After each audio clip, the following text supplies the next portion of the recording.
kidding me?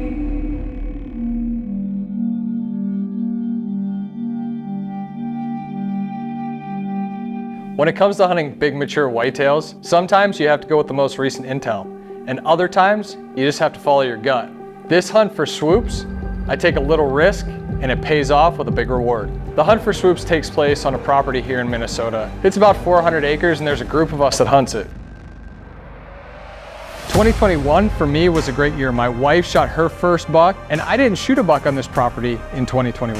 I did hunt a few times, and late season I had some great encounters with some great up and coming deer that we were excited to see for the 2022 season. One hunt in particular was late season, just a few days before Christmas, and we had cold weather and we were in a spot where we were sitting over some standing food, and man, we had a great sit. I think we saw 13 or 14, 15 different bucks. A lot of good looking deer, a lot of 3-year-olds that just had that ultimate potential that we wanted to see the next year. A lot of good deer that we knew would blow up. So I didn't put my tag or try to harvest any of those deer, but it was great to see them. And it was that excitement to look forward to next year, what they were going to turn into. One of those deer was a deer we called Longbrow 10. Now this deer is actually 4 years old when I filmed him late season in 2021, but just didn't have those characteristics that we were looking for in a mature buck yet. Beautiful deer, but it was just like he hadn't reached that full potential. So I wanted to give him an extra year. A few of those other bucks, there was a gorgeous 8-pointer, a good looking 3-year-old 10-pointer, and just a handful of those bucks that you want to see make it to the following year. Another buck that stood out was a deer that we ended up calling Swoops. This is a deer that could have been 3 or 4 years old. He ended up breaking a tine, but we called him Swoops because his beams really swooped up in the front. So definitely a unique looking buck and one that we were looking forward to seeing in 2022. As we get into those late summer and early fall months, well, some of those deer that we noticed from the previous year started to show up. One of the first bucks that showed up was Longbrow 10. Now, here's a great example of a deer that was 4 years old, saw him the winter before, let him go, shows now back up at 5.5 years old, and you can tell that the boy just turned into a man. Another deer that showed up was that buck Swoops again. Swoops was looking better than ever. He had a 6-point side, and just a beautiful deer. He had those sweeping beams, heavy, massive, great looking buck, one that was also going to be on the hit list. One of the focuses we had this year with everything changing is implementing some food plot strategies to make sure that we had food where we wanted it that would last throughout the year. So on the north side, we put in a prime time plot that turned out awesome. We put in some easy greens in some new locations, one being in the center of the property. So just some strategy when it came to those certain food plots, making sure that we had that long-lasting food that we could take advantage of throughout the entire year. When it comes to that low-impact approach, I think one of the things that a lot of people don't realize is I don't hunt that much. I do more scouting than hunting. So I use my reveals to let me know what's going on out there. I scout from afar. And when I go in to actually hunt, I truly believe that there's a good chance or I'm gonna have an opportunity or an encounter with one of my target bucks. You know, all of us put in the time, we put in the effort, we put in food plots, we maintain it, manage it, and all kind of tackle it as a team. Hunting one piece of property with several people can be challenging, but in this case, we really all work together. We share intel, we share pictures, we all put in effort on the front end, and that reward is all shared in the back end. I think when it comes down to it, there's really one main thing that makes this group hunting successful, and I think that that's everybody being on the same page. Scent control's gotta be on point, especially when you have that many people that are hunting this property. You know, we all have to be on the same page, using the phase system, hunting with the right winds, and making sure that our access to and from our stands is bulletproof so we're not blowing up the property every time we go in. Everybody having that understanding of, look, here's how the property sets up, here's the kind of areas or stands that we have in place, and here's how we're gonna hunt them and approach the property as a whole. So we're all chasing mature bucks for the most part. We sit down, we share that intel, we understand what bucks are there and what bucks are on the hit list and maybe what ones are not. This approach and working together has left us fortunate enough to have several mature bucks on this property year after year, and 2022 was no different. Fast forward to October 15th, Lance is out hunting, and he's hunting in the middle of our property. kind of on the east line, but in the middle. And he has a great encounter with both long brow 10 and Swoops right together.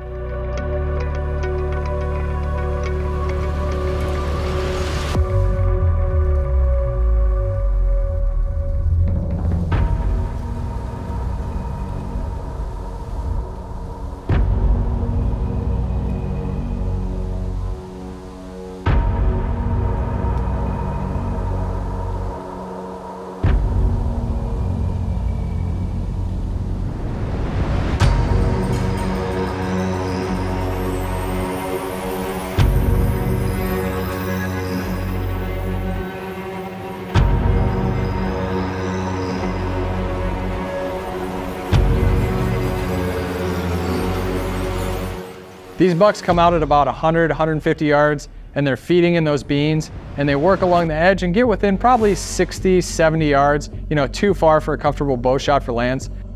Gets some great footage of those bucks and has a great encounter.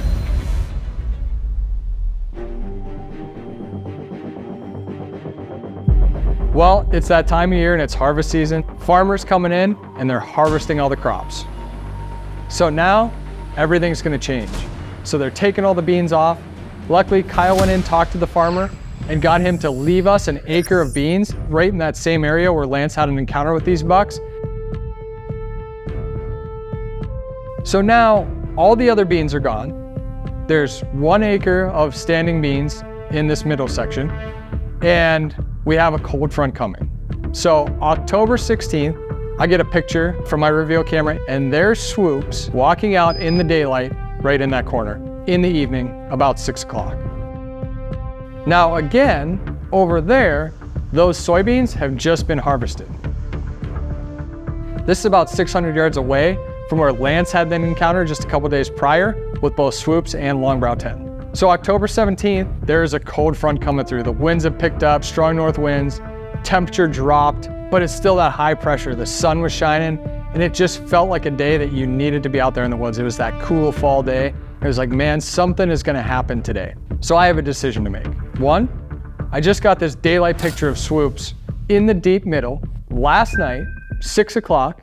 The easy thing is to say, okay, I'm gonna go hunt there this evening. But the other thing that I'm thinking is, okay, those beans have also just been harvested, and I have these standing soybeans over 600 yards away where that deer was, 4 or 5 days ago.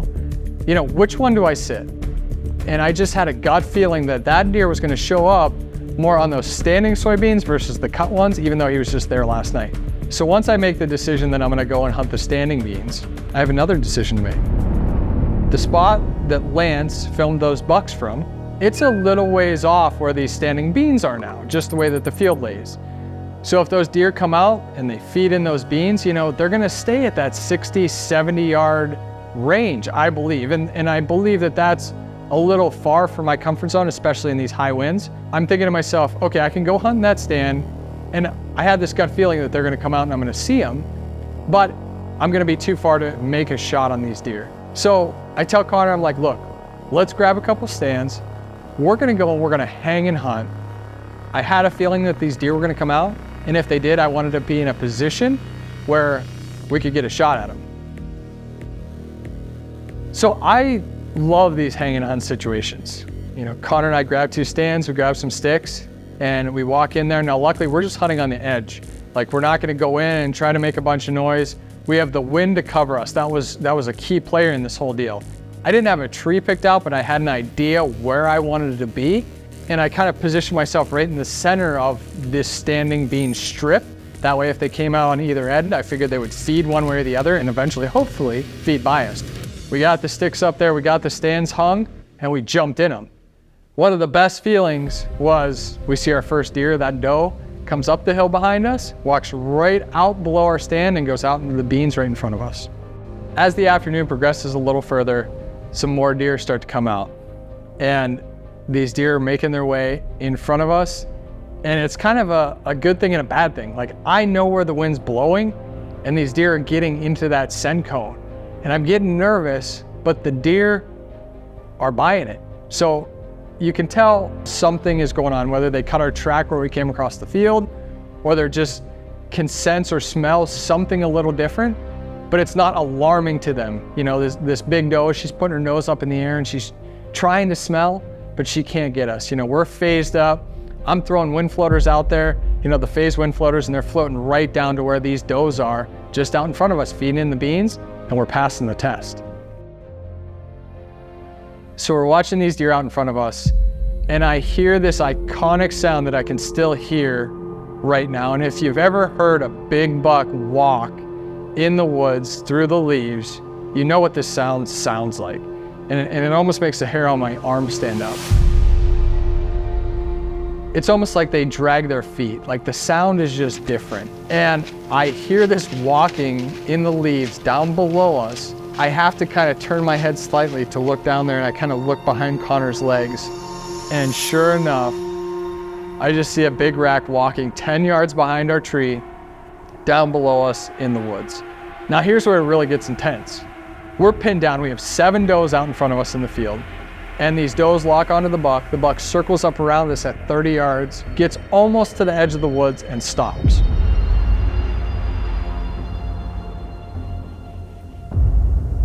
Finally, the buck breaks and starts to come out into the field.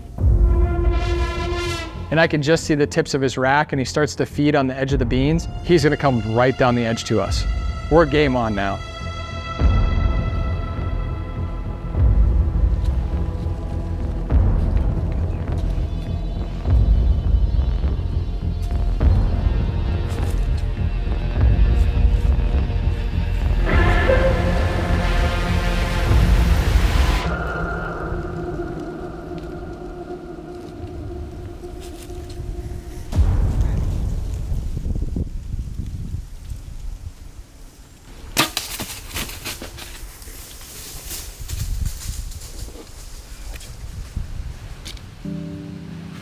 He's down, buddy. You're kidding. He's freaking. Are you kidding? He's freaking down right there. Are you kidding me? There is no better feeling right at that point than 1, watching him tip over, but 2, knowing the deer, going with a gut instinct, putting this plan together, what seemed to be almost this crazy plan, this hang and hunt, you know, go in there, take a risk, all coming together, and we have a big buck on the ground. Look at that deer, dude. He's this freaking stud. Look at that buck. Oh, check out that dude. Swoops. What a stud. Cool buck. So there are definitely several keys to this hunt. The first one being just an all-around team effort on this property. So everybody working together, putting an effort in on the front end, understanding how we need to hunt the property effectively, and then all setting and having those same goals. It's a team effort. So, you know, this buck, as much as I shot him, like, it's a team win. I couldn't wait to text everybody and tell them. Everybody was super pumped. And when somebody on the property shoots a buck like that, man, it's a team success. And that's part of what makes it even more special, is all being able to work together and then celebrate the reward together. The next strategy is intel. We knew these bucks were in the area. So we were using our reveal cell cameras. We knew that they were there somewhere. So, you know, having that intel was key, but then taking it a step further and really using that intel, not just looking at a picture and chasing it, but using it and putting it into the bigger picture and thinking about, okay, what time of year is it? What is the weather? Where is the food? What are the deer doing? And just bringing all that together into one strategy, using that intel, going with a gut instinct, and then the hang and hunt to be in the right place when I needed to be there. So it wasn't about sitting on the sidelines. It was when I had that gut instinct and everything lined up, making sure that I was in the right position when it counted. And lastly, say it every year it seems like, but scent control. Using the phase system, you know, we had a marginal win. We had a good win for a certain situation until that moment of truth, but that's when it counts the most, is the moment of truth. So, you know, being just dialed on that scent control, using the phase system, helped everything come together when it really counted.